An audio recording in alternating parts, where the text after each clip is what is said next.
please put your hands together and welcome, straight from radio, Mr. Michael Weinstein.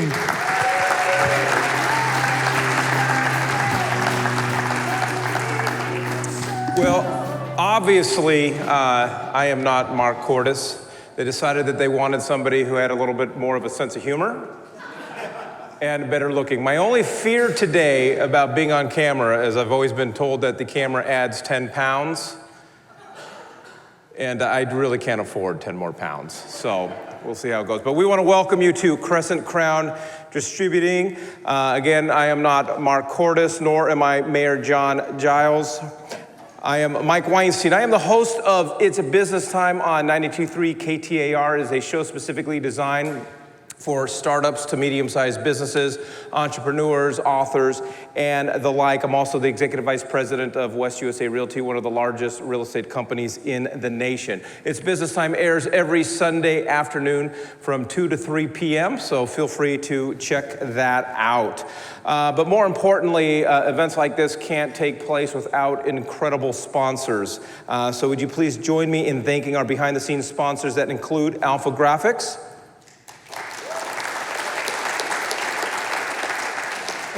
Gateway Bank,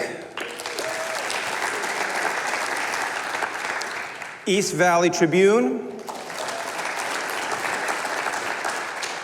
Ivan Martinez Photography, Cobblestone Auto Spa, and if you have your remote crew here, my car is parked right outside. It's a little dirty, so I'd like to go out there to a nice clean car. International Minute Press,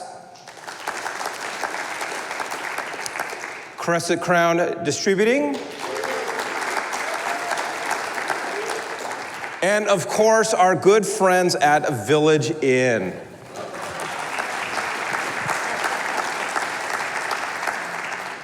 If I could only get my children to do that for me in the morning, that would be fantastic. First of all, are there any fathers in the house? All right, so we are coming up on Father's Day, so I want to wish you a happy Father's Day for all you do. As men, we get one day a year, so enjoy it. Our birthdays don't count.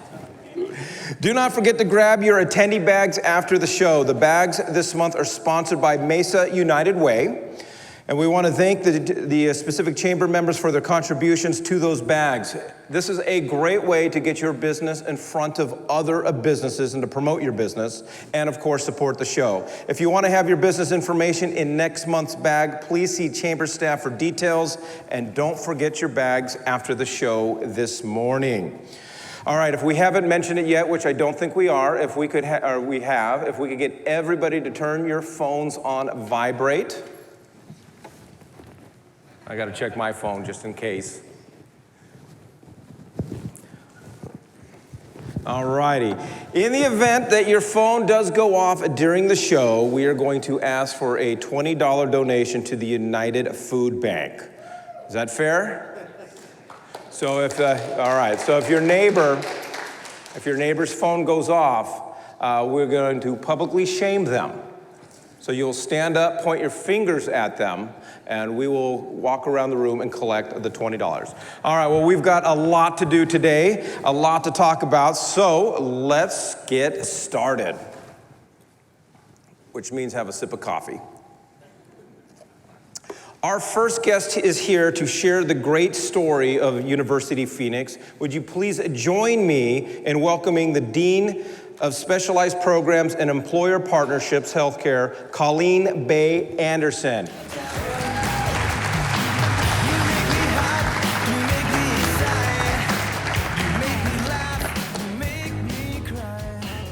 Now, when I was in school, I got called to the dean's office many times. You're a different kind of dean, right? I'm a different kind of dean, yeah. All right. Well, this is exciting for me because a lot of people don't know this, but I am a University of Phoenix alum. I earned my MBA in the early 2000s. So if you too one day want to host this show, go out and get your MBA from the University of Phoenix. Well, welcome to the show. First of all, share us a little bit about more detail in your role and exactly what you do for the University of Phoenix. Sure. Being the Dean of Specialized Programs under healthcare, I actually work with the various employers across the country and the community colleges as well. So at the university, we're really focused on building employer partnerships that work well to not only serve our own students, but of course serve the employees at those employers as well. And then also create partnerships and pathways with the community colleges that create that seamless transfer of credit. So that's really where I focus my time, is ensuring that those partnerships are in place and that we're working with our industry leaders. And when you talk about partnerships, more specific, what type of companies are those, or what type of organizations are the ideal candidates for a partnership with the University of Phoenix, or more specifically with what you do? More with what I do. I mean, obviously I'm in healthcare, so I'm working with a lot of hospital organizations, insurance, government agencies, public health, public service, government types of agencies, and then also, of course, your local community colleges and other types of vocational schools as well that are offering healthcare specific programs. For example, some of your local hospitals like Phoenix Children's Hospital, we work with them rather closely. We offer specific tuition benefits to their employees and then also create opportunities for potential cohorting or specific programs that their nurses might need. We've seen a lot of changes with University of Phoenix, a lot of evolution over the years. Could you dive in a little more deeper to that? What sort of changes have we experienced? There's been a lot of changes in the higher education realm in the last couple of years. I think one of the biggest changes for the university the last couple of years was a change of ownership. So we did go to from a publicly traded institution to a privately held institution. And we also did have a change of ownership status. So that was one of the first big changes for us. Another one of the biggest changes was we also moved our campus location. So we did have a campus location that was off of Fountainhead, and we moved over to River Point. And now we have this nice, big, beautiful new campus and new technology center and resources for our students that we did not have in the past. Or I should say we had it in the past, but now it's completely new campus, and we're all in one location as a university. So more personally for you, outside of your role at University of Phoenix, you're also a business owner. You've got a lot of side projects. Tell us a little bit more about that so we can get to know you better. Okay. Well, I'm a Mesa resident, so I do live here in Mesa. I've been here for the last 4.5 years or so. Woohoo! And my husband and I actually own a couple gyms, and so we do own one location in Scottsdale, and we also own a new location that actually just opened last January out in Avondale. It's called Hybrid Fit Club, and our location in Scottsdale focuses on, kind of the everyday person. We do a lot of specialized programming, training, and then the location that we have in Avondale focuses more on athletic training. So it's a baseball, softball facility. It's actually the largest facility in the state of Arizona for baseball and athletic training. So we work with athletes from 10 years old all the way up to professional athletes. And that's been going pretty well. Like I said, it's only been open the last couple of months, but it's been pretty busy. And then I also, like I said, I live here in Mesa with my husband and my daughter and 3 dogs. And then we also have 2 daughters in college. Wow. Where do they go? We have one. We have one that's at ASU. So she is at ASU. She's actually in her final year of teaching. So she actually just was awarded a full ride scholarship for her final year. So she'll get her teaching credentials. And my other daughter is in Northern California at Sacramento State. I have applied several times to be a fitness trainer at many gyms across the valley. My application keeps getting denied, though. I'm not. You can come work with me. As far as the evolution of higher education, what is University of Phoenix doing to embrace the change or preparing itself for the change? And what should we see? Because I know many of us in the audience have young children that we need to be thinking about college one day and higher education. What can we expect? Like I said, higher education is really evolving daily, and I think that with so many changes across multiple industries like technology, we see, artificial intelligence and different types of IT platforms and virtual reality and all these different systems that are being integrated. Not only is the university itself, and not just UOP, but other universities are evolving to accommodate those changes, but the workforce is changing as well. So, we're working really closely with different employer partners to not only meet those needs so that we can upskill the workforce of today and tomorrow so that folks can stay in those jobs, but they're also being prepared for the jobs of the future as well. Another big change that you're seeing is compared to the last couple decades, everybody was dependent on financial aid, right? Everybody was taking out student loans to be able to pay for their education. And we're seeing some major shifts across the industry where universities are coming in and they're really partnering with the employers so that those working adults have little to no out-of-pocket expense for their education. And they have more access, they have more resources, and they're not gonna be saddled with debt. Right. And I think that's where we're seeing things really moving. How do we, as audience members and viewers, find out more information about the programs?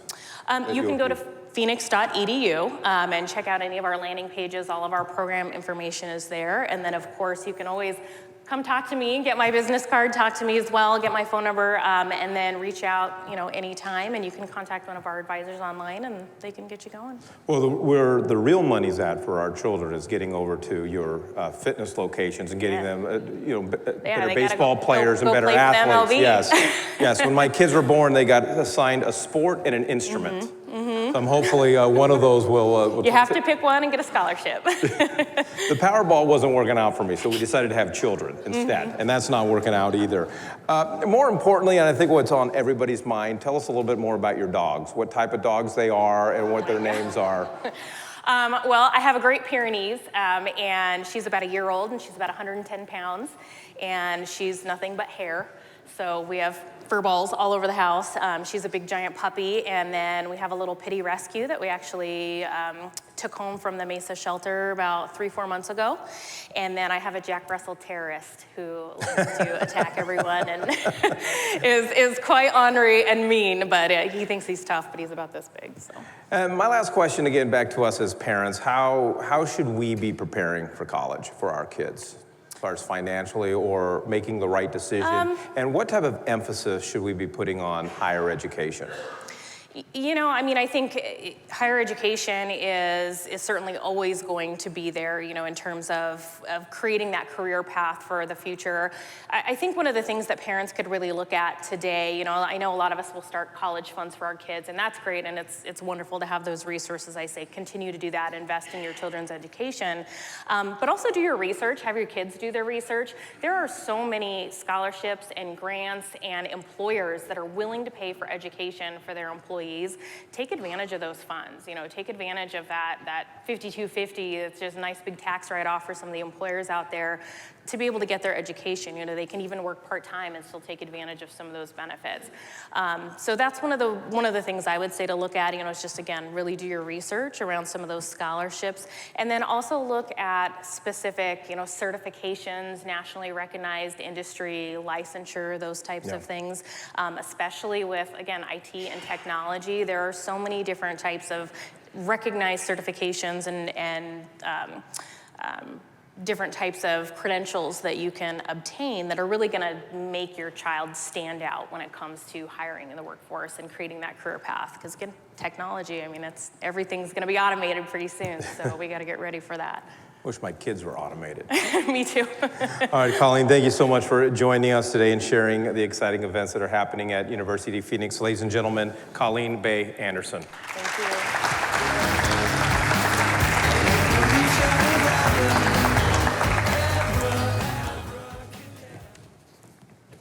I learned 3 things about being in radio. Number 1, people like free stuff. I call it free crap, so as a business owner, give away free stuff. Number 2, don't ever make jokes about gun rights. Either way, the newsroom lights up. And number 3, don't ever make jokes about bad things happening to puppies. Those are the 3 things that I've learned about radio, and I learned them all from personal experience. All right, each month we like to showcase a member in a segment we call the Mystery Guest. So let's please welcome our mystery guest, Melissa Randazzo, Public Information Office of the Mayor. Nice to meet you. All right, Melissa, well, welcome to the show. You are more specifically here to talk about an event that we have coming up called Celebration of Freedom. Tell us a little bit more about what that is. The Celebration of Freedom is sponsored by Titan Solar Power this year, and they're our new sponsor, so shout out to them. And it is our fireworks extravaganza. We have this event, we're in our 10th year, and we're not just a fireworks show. We have inflatable slides for kids with water. We've got fun games for them, carnival-style games. We have BMX demos, food trucks, beer stands, and the We Make History Revolutionary War reenactment group, and the Arizona Fallen Soldiers Memorial. So those are just the few things that we have going on. Well, more specifically, let's talk about the beer stands. What kind of beer are we serving that day? Of course. You know, what's most important about the beer stands at events like this, usually you've got, $10 beers, $5 beers, 3 beer stands throughout the event. So. Or 2 for $10. Or 2 for 10, exactly. Get one for your friend. Where does this event take place? It's at the Mesa Convention Center and the Mesa Amphitheater, so that entire campus. There's 4 stages, there's live music, fun for the whole family. And what time does it start? 6 p.m. Okay, 6 p.m., so it's not an all-day thing. We Nope. show up at 6 p.m., okay, perfect. Yeah, 6 to 10. Because I know with a group like this and a crowd like this, a lot of people want to get involved, help out, volunteer. How would they do that? What kind of things would we be doing? Or more importantly, what kind of help do you guys need? Oh, we need all kinds of help because this event, it's free to attend, free parking, and the beers are only $5. So we rely heavily on our volunteers and our sponsors. We have about 200 volunteers each year. They help set up, they help tear down, they help staff all of those games and those water slides for kids. They hand out the programs, they work the info booths. So we have a lot of jobs for our wonderful volunteers. And then we have about 40 businesses and organizations that also either donate or participate in some way to make this happen for us. Yeah, and it's a great way. I mean, on average, how many people do you have in attendance? Because I know as business owners, this is a fantastic opportunity and a fantastic way to get your business in front of local residents. Definitely, it's a huge opportunity. A lot of our sponsors have banners throughout the event, depending on your level of sponsorship, and we host about 40,000 attendees each year. Wow. Yeah, it's a lot of people. So then where do people park? They park everywhere. Parking is free in downtown Mesa. We have garages, we have streets, we have open lots all around downtown. And this is on, what day is this on? This is on the 4th of July. So that I know in Mesa, you're allowed to park on people's front lawns as well, right? I'm kidding, don't do that. Don't do that. Although some people do, just like at ball games, turn those front yards into paid parking spaces.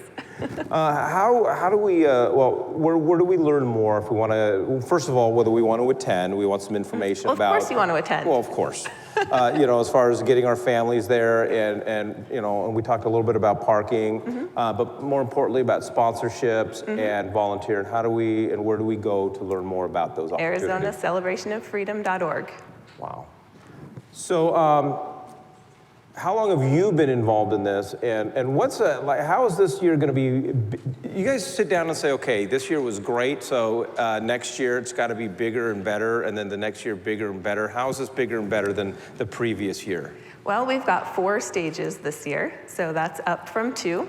We have our main stage where we have cover band, Shallow Water, and the Hamptons playing, and we've moved that main stage from the amphitheater out into the open so more people can see those bands and the program that leads up to the fireworks extravaganza, which is kicked off by the mayor and council. So we've made that change. We've moved the We Make History reenactments into the amphitheater, so you'll see 3 Revolutionary War battles throughout the night, and then the Coast Guard And can we band. volunteer to be involved in that? Oh, that's a great question. They all dress up in period clothing, all the wool and the layers. Okay, I'm out. So, yeah. For those of us looking to lose about 10 pounds There you go. in an evening, that would be an opportunity for us. Exactly. And then I heard last year, Mark Cordes, we put him on the main stage, but nobody showed up. Is that correct? I'm kidding, Mark. I know Mark, so.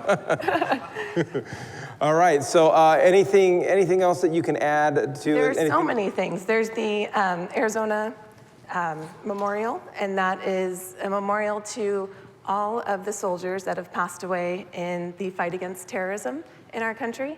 So that is inside the Convention Center, and it's really sobering. We're having so much fun outside and celebrating our freedom, and there's music and kids with the little flags and so much fun, and you step inside this room and it's really sobering, and you see these just rows of memorials with photos of the fallen soldier, information about who they were. And that's a really touching and almost breathtaking moment in there. All of the chaos and fun outside, you walk into that room and it's just silence. And it's a really great reminder, for all of us. And great opportunity to make 4th of July really come to life for our children. Definitely, and this is our 10th year. So it's been really exciting. I've been every year. I've volunteered every year and staffed the mayors every year. And it's a really good time from start to finish. All right, Melissa Randazzo, thank you very much for joining us, and we look forward to seeing you on the 4th of July. Thank you.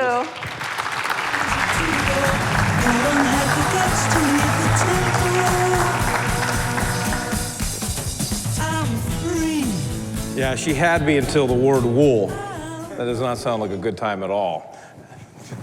Anyways, our next segment is sponsored by Gateway Bank. They've been working successfully for more than a decade to earn the opportunity to do business with you. Would you please welcome to the stage, representing the Mesa United Way 12 Books program, Mesa United Way CEO Mark Young.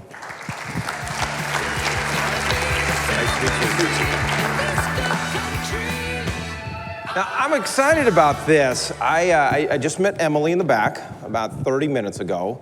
Unfortunately, because my third grader, he's a reader. So him and his mom, they sit up every night and read. Me, not so much. Did she give you some books? I couldn't handle those books in the back, okay. So I need the pop-ups and the scratch and sniff books. I understand that. And so we're always, my son, he loves to go down to the bookstore and go through the process of picking out books. And we spend quite a bit of money on books, but we feel like it's a good investment for them, or for him. Unfortunately, these books are $8, $10, $12 a piece, and he's done in 2 hours, and now we got a stack of books. And pretty new books. You've got a solution for that. So tell us about the 12 Books program. Sure. So the 12 Books program started about 6 years ago. We are in 10 Title I schools in Mesa. We hand out books for kids coming out of kindergarten into first grade, and also first to second, second to third. Because it's a critical thing that kids are reading by grade level at third grade. That's a big marker for kids. So last year we gave out around 11,000 books to those children. If you have books at home, we're more than happy to take them from you, as long as they're appropriate for children. And we'll clean them up. And 101 best beers in Arizona. You can give us that one, it just won't make it to the kids.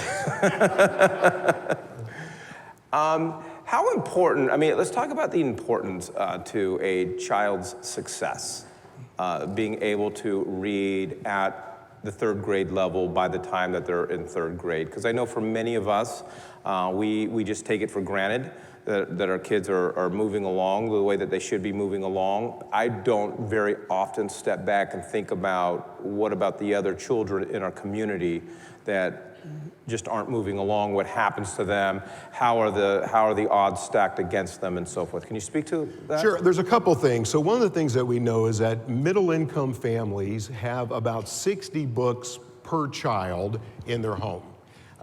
People who are living in poverty have an average of 0. So to get books in the home is a really important thing. It's also true that there are statistics that say that for kids who aren't reading by the third grade, many of them end up in real trouble, whether it's housing issues or poverty or in jail. I know that sounds ridiculous, but it's true. So we really want to make sure that kids are reading at third grade level by third grade. So we also are trying to place tutors in the schools where we're working, so it's not just a matter of handing out books, but it's a matter of having kids get real hands-on experience with people. About how many books a year does the Mesa United Way 12 Books program distribute? About 11,000 a year. We'd like to do 40,000 a year, but we're doing 11,000 right now, about 1,000 a school. And I know many of us, we have piles of books at home. How do we get those books to you? We have an office for 12 books downtown in the Mesa Community College Downtown Center. You can just drop them off there or give us a call, we'll come get them. whatever it takes to get them in the hands of kids, we'll do that. Yeah, and for some of us, when we're driving around on Saturdays, stop at garage sales, and if you see, Absolutely. because these people are just giving away books hand over fist, and just a great opportunity to pick up a couple boxes, drop them off. How have the teachers embraced the program here in Mesa? Well, if they're telling us the truth, they think it's the greatest program ever. So we've worked really hard in Guerrero schools, specifically with launching a tutoring program there, and they believe that's been very effective. And so I'll tell you the best part. You should go do a distribution and watch the kids, right? So they get to pick 6 books on their own. They get 6 books, and then they get to pick 6 books, and watching them choose those books and understand that they get to take them home. It's a really joy-filled thing. So the teachers are supporting for sure. All right, how do we get involved in the program more than just delivering books, or how do we learn more about the program? You can go on our website, MesaUnitedWay.org, and see more information. This will surprise you hearing this from a United Way person, but we can always use money.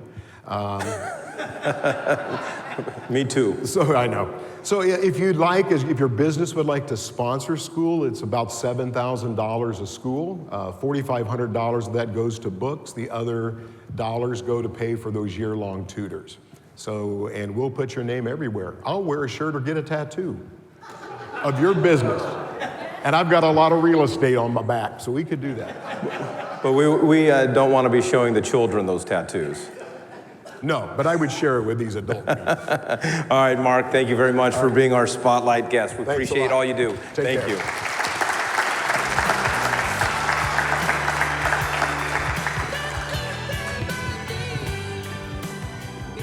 All right, it is time for the Mesa Morning Live Top 10. Joining us on stage today from our sponsor, the East Valley Tribune, would you please welcome Miss Lynette Carrington.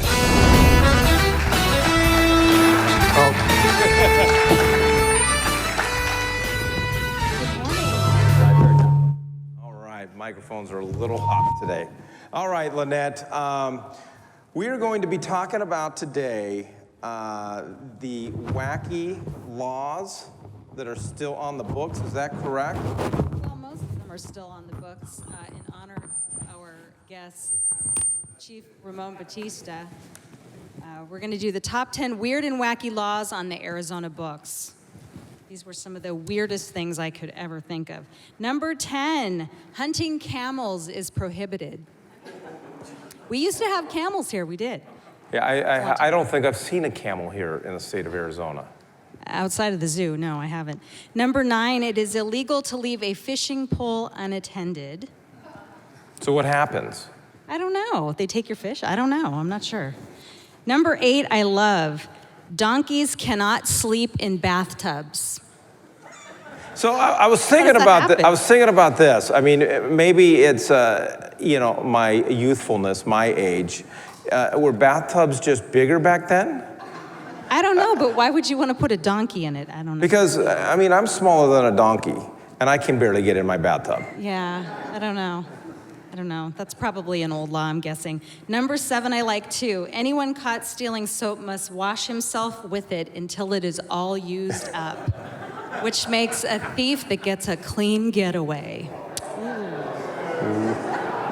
Maybe Mark would have appreciated that one more, I don't know. Number 6, in Goodyear, it's illegal to spit on a public sidewalk, crosswalk, or highway, or in a park or public building. I think that's a good one. It's a good one. It's a good one, yes. Number 5, it is illegal to sell tobacco, cigarettes, cigars, snuff, and chewing and dipping tobacco from a vending machine in Buckeye. I don't know what that has to do with Buckeye, but that's a rule. Well, and I've been to Buckeye my share of times, and this could be an inconvenience for the folks out there. Maybe.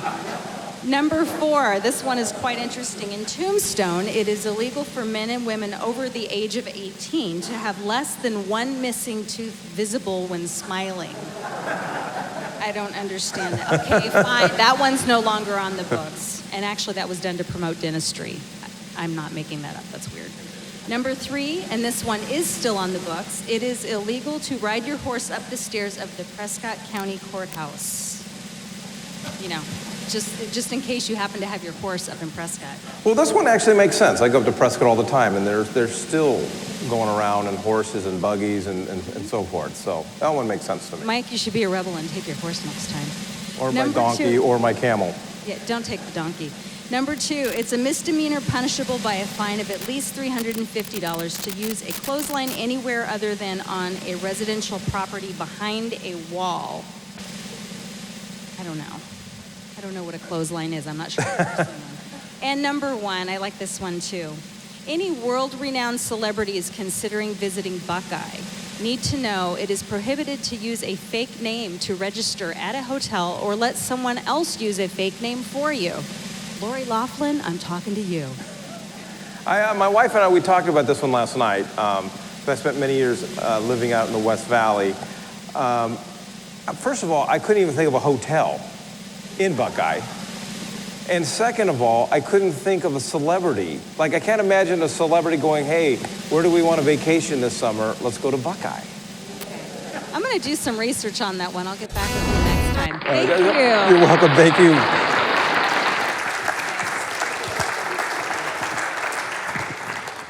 I hope that no one from the town of Buckeye will see this show. So, if so, I apologize. It is time for this day in Mesa Morning Live. We're going to test your knowledge of Mesa Morning Live history. So would you please join me to the stage for this segment sponsored Mike Picard of Ocean Air. How are you doing? I'm doing great. I needed you the other day. I've spent the last 2 nights staying in an Airbnb because my AC went out. You don't know the right AC guy. Oh, Anybody who makes you wait that long, come on. Well, I got fixed the other day, but my wife decided she wanted to go take a little vacation. So here we go. I'm not even sure the AC was broken in the first place now that I think about it. All right, so tell us really quickly about Ocean Air, what you guys do, what you guys specialize in, and what sets you apart. Well, we're an air conditioning contractor. We will come out and repair your air conditioning when you're hot. And all you have to remember is when you want to be comfortable, you come to the ocean. That's all you got to know. Oh, I like that. All right, so here are the rules, Mike. Mike has a question related to Mesa Morning Live, and in a moment we're going to call up some lucky member of the audience to see if they can answer it. It is your job as the audience, the rest of the audience, to stay quiet, because Mike, you have a special prize today. Yeah, Village Inn provided our breakfast this morning, so if you get the answer right, you'll get a $50 gift card to Village Inn. What are they doing with those pies? Because those pies look delicious. Knock yourself out, that's not my department. Okay. All right, so we are going to bring up a audience member. Do you have that person? No, we're gonna draw it out of that basket to your Oh, we're gonna draw it out of the basket. All right, I gotta learn how to read directions better. Okay. So we are going to welcome to the stage Susan Stevenson from the Arizona State University. Hey, Susan.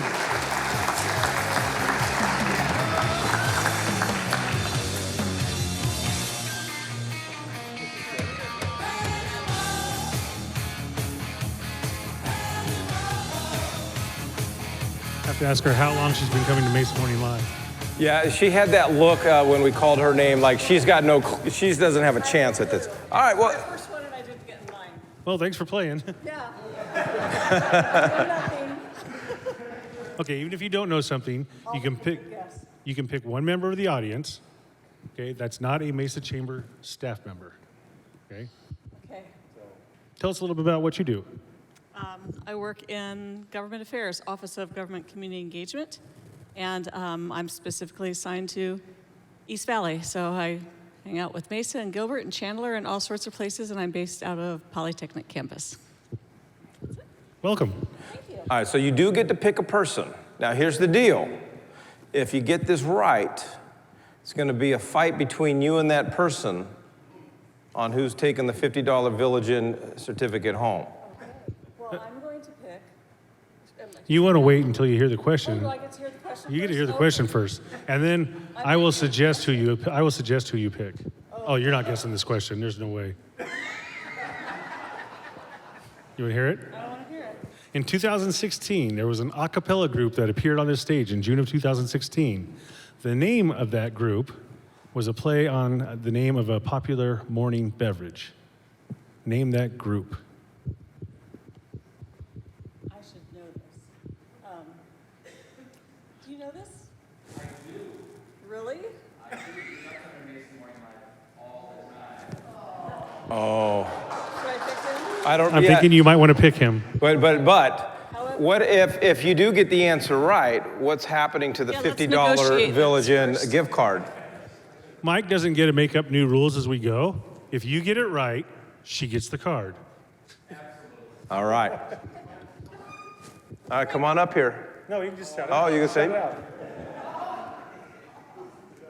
Yeah, I'll use a lifeline. Oh, that's a great name. That's a house of blend. That. Blend, house blend. Yeah, hopefully not bland. Final answer. All right, the final answer. You the man. Congratulations, Susan. Susan Stevenson, congratulations. Well Thank done. you, Mike. Thank you very much. Appreciate it.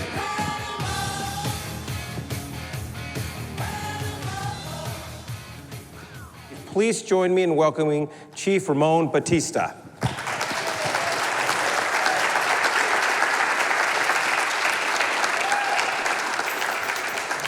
Great to have you. Thank you.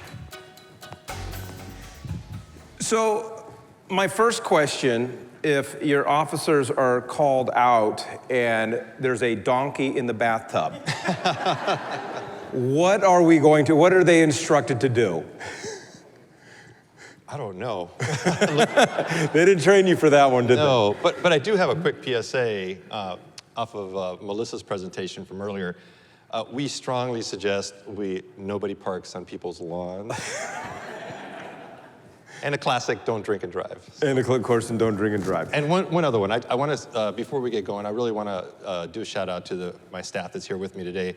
It's Mr. Charles Cobbs, Detective Kozlowski, Sergeant Joey Hutchinson, Officer Silva from Central Division. And we also have a table in the back because we are hiring all the time. So, and also two really great guys, Assistant Chief Dan Butler overseeing our administrative bureau. He's in charge of recruiting and hiring and training. And Chief Ken Cost, who has one of the toughest jobs at Mesa PD. He oversees over 500 folks working in patrol, and that is one of the toughest places to be. But two really great guys. And thank you for your service, gentlemen.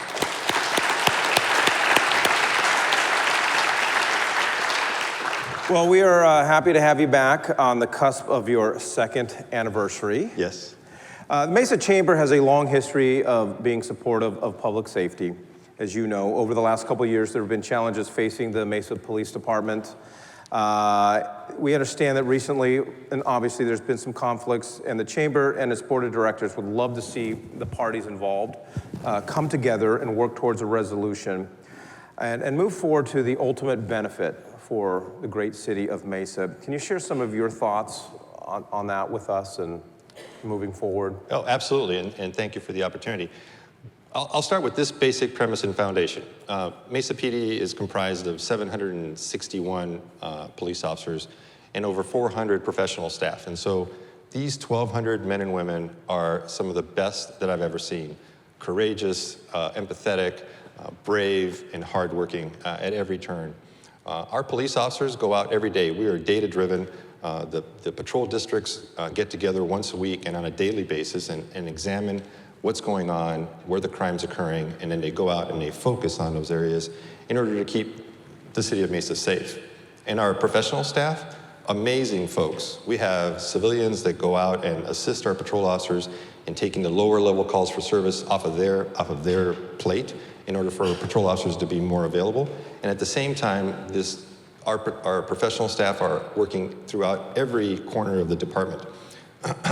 We have, well, first let me tell you that the DNA of the Mesa Police Department is one of crime fighting and public safety.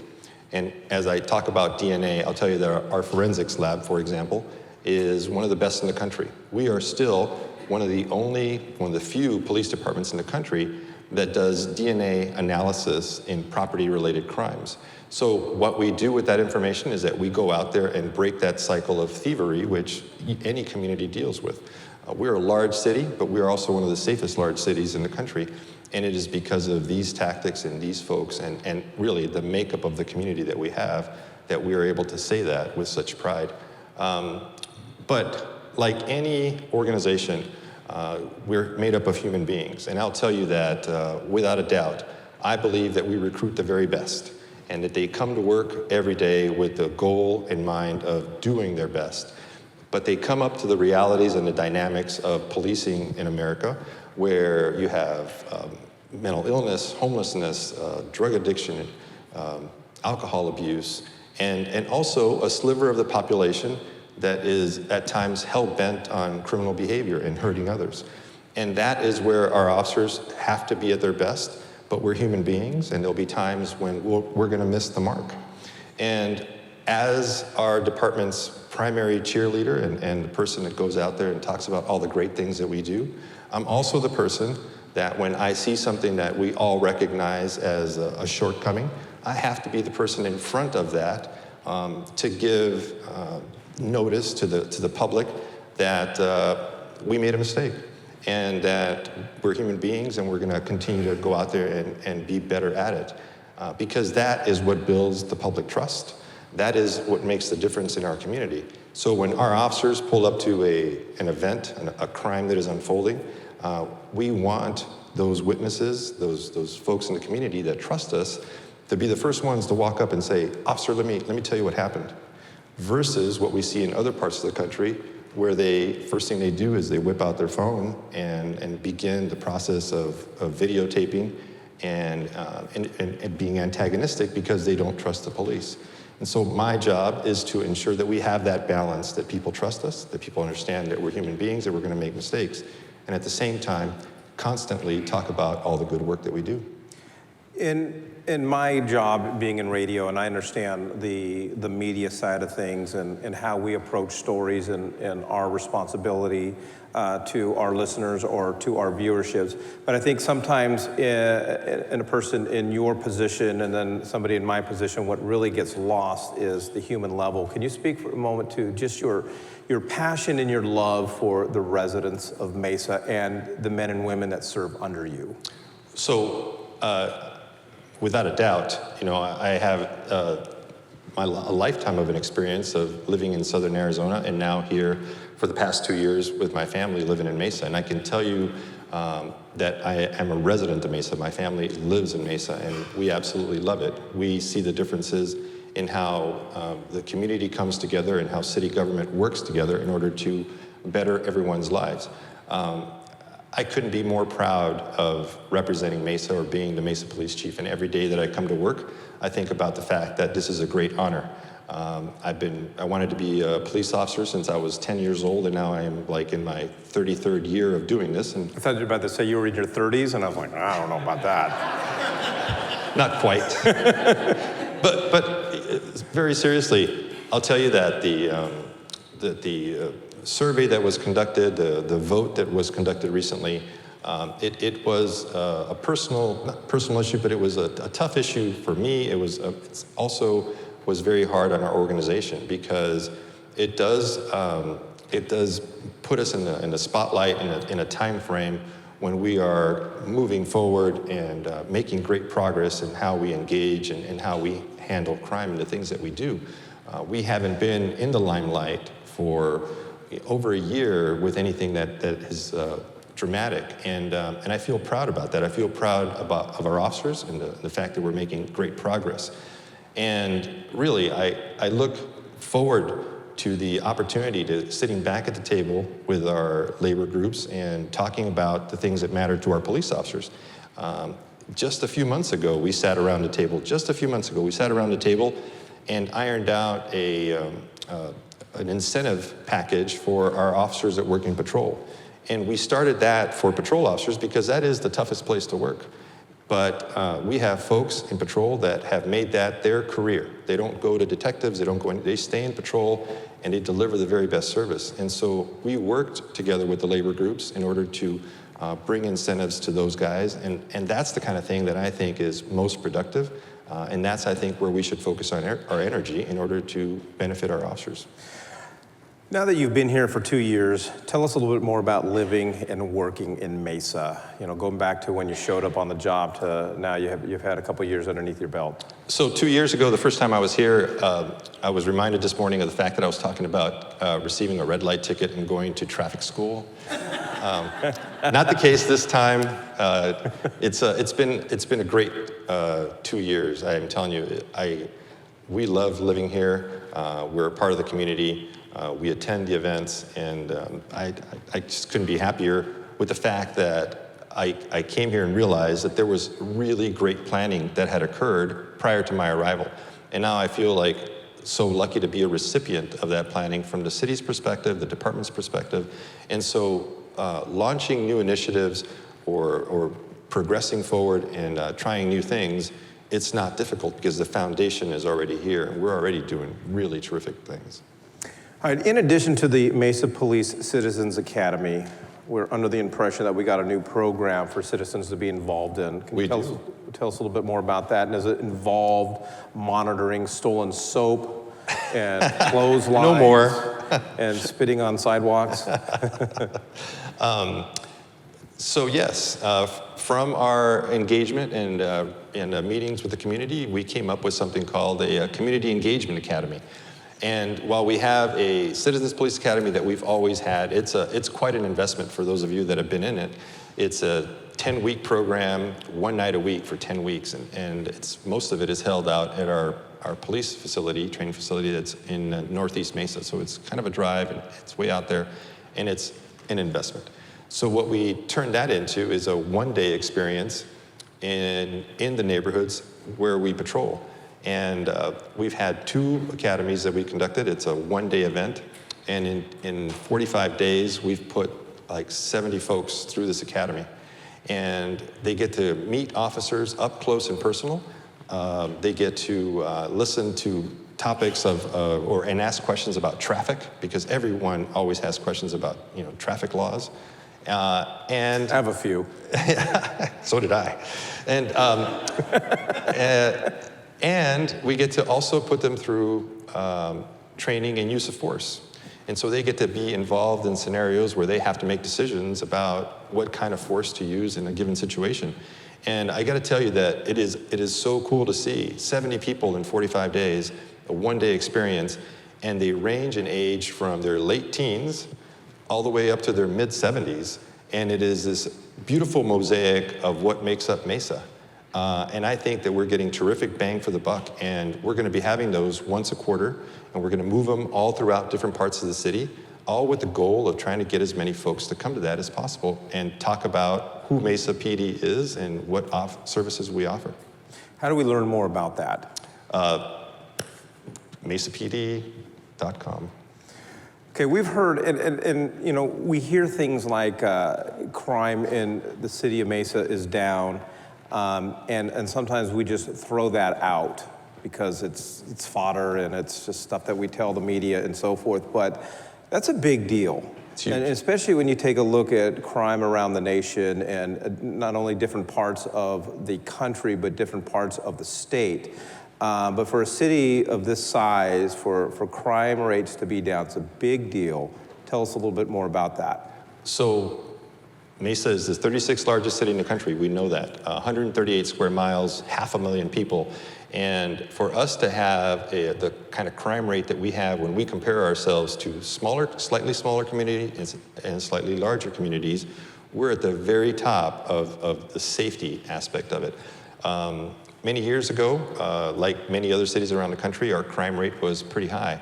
And as we've seen this decline across the country, we've enjoyed a part of that as well. But even when we compare ourselves to neighboring communities and, like I said, like-sized cities, we are still safer in terms of events per 1,000 people. It's dropped dramatically, making us roughly number 2 in the country with like-sized cities. And how does it happen? It happens, like I mentioned earlier, the data-driven policing, where we are examining data, where we know where things are happening, and we put the officers into those areas. And then it's the focus of the officers and the DNA that I talked about earlier, where we are really good. There's time after time, we have an emergency event and we respond. I remember a case out on the east side, very large police district out there, but we responded to a burglary that was in progress. And I love seeing the results of these things where we can get out there on time and make the arrest so that in a property-related crime such as that, we're able to capture the perpetrator. But these are stories where I see over and over again, a crime bulletin comes out on a Monday, and I'm telling you, this is not the norm across the country. A crime bulletin comes out on Monday, and by Thursday, the person's identified and or arrested. That, I tell you, is amazing. And that is what breaks the cycle of crime.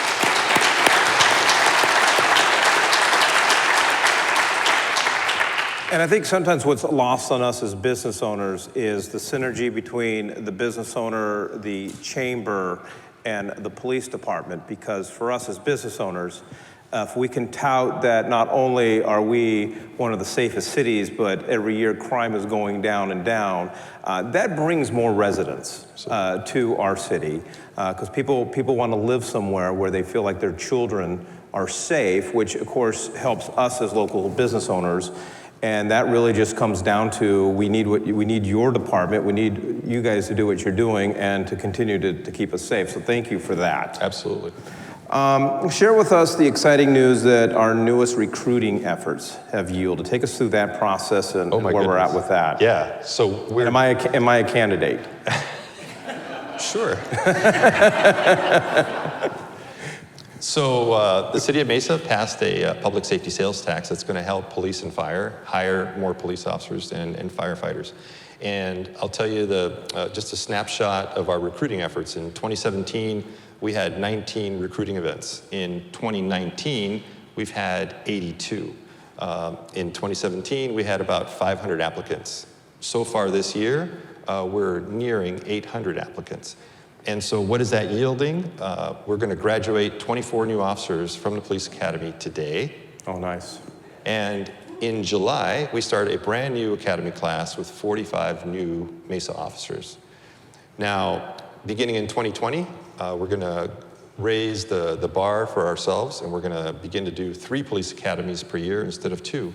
And the goal there would be to put at minimum 30 officers per academy class in order to help us grow our police department in the next 4 years by 59 or 60 new officers. That's on top of the work that we do in order to maintain our attrition so that we don't fall behind. I go to major city chiefs conferences, and a lot of times the conversation revolves around what the vacancy rate is. And I am proud to say that because of the planning prior to my arrival, our city staff allows us to hire ahead of time, anticipating that we're going to have retirements and separations in order to make sure that we keep up with the folks that are retiring and leaving. And we keep up with the attrition rate. And so I go to these conferences and they're like, what's your vacancy rate? And I'm like, I think I might be down 20. And they're like, what? So when you're at these conferences and you guys throw down a couple beers, what are you guys really talking about? No, you don't have to answer that. Crime. We talk about crime. All right, I think that we do have a little bit of time and have a couple audience members that might have a few questions for the chief.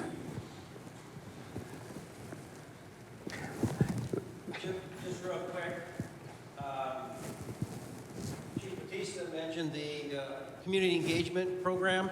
My wife and I took it, the very first one at MCC, and it's excellent. Everybody here should attend that. It's really, really good. Thank you. Thank you.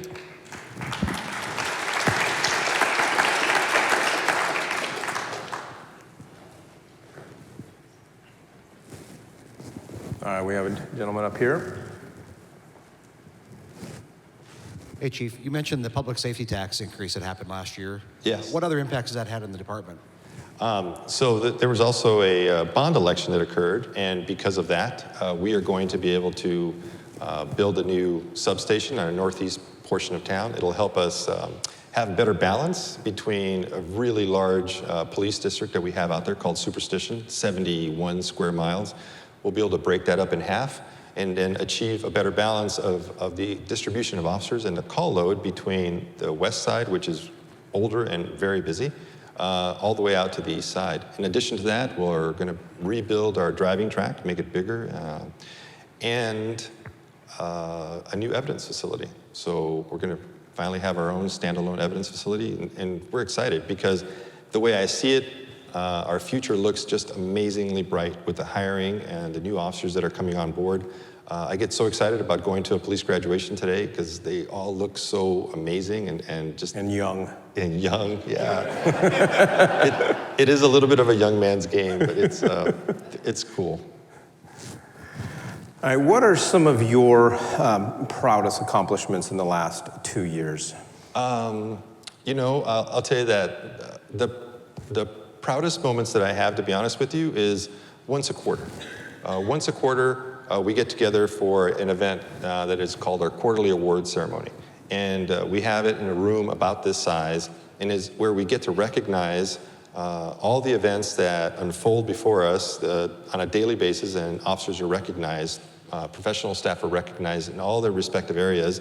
And they come to this room about this big, and they co-workers attend, they bring their families, and to me, it is such a joy to see the esprit de corps, the camaraderie and the support and the morale that exudes out of these quarterly events where we get to highlight and talk about the good work that our officers are doing. And it full range of great criminal cases that officers do outstanding work to things where you think, wow, you know, the police officer that responds on a call for a person that's at a lake fishing without a license and comes across him and sees that the man is in need and says, what do you need? And the guy says, shoes and a fishing license. And so he takes him to Walmart and out of his own pocket pays for the shoes, pays for the fishing license. And there's stories after stories like that of caring and compassion that don't make the headlines. Yeah. But for us internally, we celebrate those things because it's just as important for us to see that as this other aspect of us that I tell you about where we're really good at catching the bad guy. But we have a whole host of really caring and wonderful people. All right, my last question for you, and I want you to think before you answer. So a man of my stature, right, and in my position, well, of course, I come to a Mesa hotel. Am I required to use my real name, or am I permitted to use an alias? You can use whatever name they ask you for. I think they ask for ID. So. All right, Chief Batista, it's been great having you. Thank you for your service and for all that you do. Thanks a lot.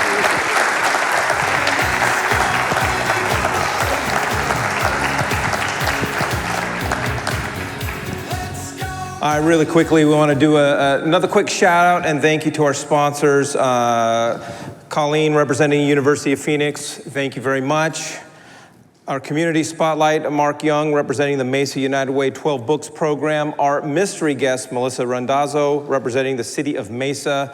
And of course, our featured guest today, Mesa Police Chief Ramon Batista. Thank you to our breakfast provider, Village Inn. Let's give them a round of applause for feeding us. A huge round of applause to Crescent Crown Distributing for hosting us each and every month. And a huge shout out to our tabletop sponsors in the back of the room. So definitely on your way out, stop by, visit them, get to know them. We appreciate your support of this great event. And thank you to the fine folks at Mesa Channel 11 that takes this crazy live event, and we'll see what kind of magic that they can do to make me look good. But thank you for all you do for making this look like a real life show. Give them a round of applause. And for more information about Mesa Morning Live or to see past episodes and interviews, would you please go ahead and feel free to visit us at mesamorninglive.com. My name has been Mike Weinstein. It hasn't been, it still is. My name is Mike Weinstein. It's been an honor to host this. Again, I'm the host of It's Business Time on 92.3 KTR. Go out and make it a great day. Thank you very much.